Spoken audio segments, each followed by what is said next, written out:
Assalamualaikum warahmatullahi wabarakatuh. Perkenalkan, nama saya Sri Padmawati.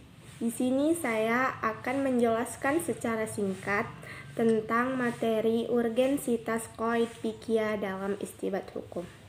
Dalam ilmu fikih, istinbat hukum dikenal sebagai metode dedukatif, yaitu metode penarikan kesimpulan khusus dari dalil-dalil yang umum seperti Al-Quran dan hadis. Secara garis besar, metode dan kaidah fikih yang digunakan untuk melihat istinbat hukum dibagi menjadi dua, yaitu yang pertama pendekatan istinbat hukum dari sisi kebahasaan.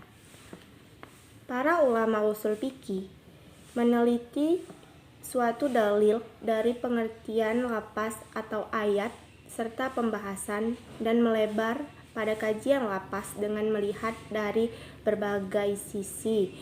Dan yang kedua, pendekatan istinbat hukum dari maqasid asy-syariah secara etimologi, yaitu tujuan-tujuan dari hukum yang disyariatkan oleh Allah. Baiklah, dalam hal ini kedudukan kaidah fikih dapat dibedakan menjadi dua, yaitu sebagai dalil pelengkap dan sebagai dalil mandiri. Sebagai dalil pelengkap, kaidah fikih digunakan setelah Al-Quran dan Sunnah, sedangkan dalil mandiri menggunakan kaidah fikih sebagai dalil hukum yang berdiri sendiri tanpa menggunakan dua dalil pokok. Oleh karena itu, kita perlu memperhatikan beberapa hal sebelum kita menggunakan kaidah fikih di kehidupan kita. Yang pertama, kita harus memahami ruang lingkup masalah yang dihadapi. Misalnya, sering terjadi orang-orang menggunakan kaidah fikih yang ruang lingkupnya besar dalam masalah yang kecil. Yang kedua, hubungan antara masalah dengan materi fikih. Misalnya, apakah masalah tersebut berhubungan dengan teori-teori fikih, yaitu misalnya tentang akad atau transaksi dan tentang kepemilikan serta hak-hak lainnya.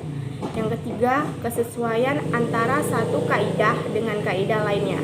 Dalam penerapan kaidah fikih juga perlu diperhatikan keseimbangan atau kesesuaian antara suatu kaidah yang digunakan untuk memecahkan masalah dengan kaidah lain yang lebih luas ruang lingkupnya. Yang keempat, meneliti pengecualian dari kaidah fikih.